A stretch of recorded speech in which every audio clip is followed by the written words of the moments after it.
Ken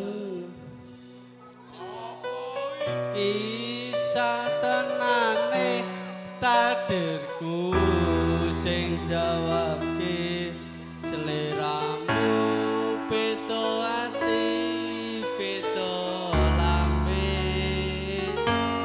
wis kadung ati rasaku kang mas rungokno tangismu beci eko yang lunga saka uripku pari basang rangge lintang ning angkasa kowe tega gawe lara marang tresna Mas Kodok iki wis jalanku pilihane wong tuaku sepurane yen gawe lara atimu yang sabar ya Mas.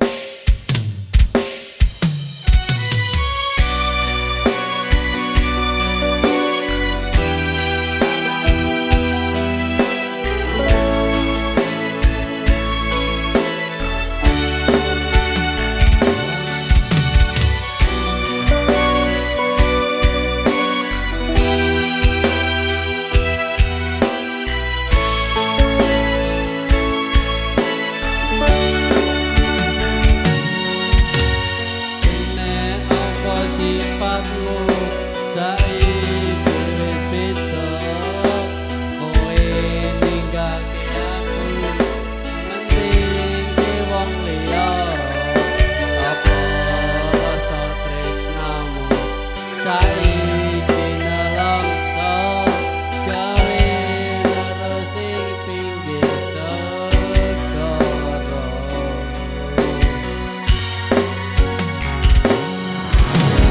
Sesek ning jero dada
pasang rangke lintang ning angkasa kowe tega gawe lara marang tresno Iki masalahku pilihane wong tuaku sepurane yen gawe lara atimu sepurane yen gawe lara atimu.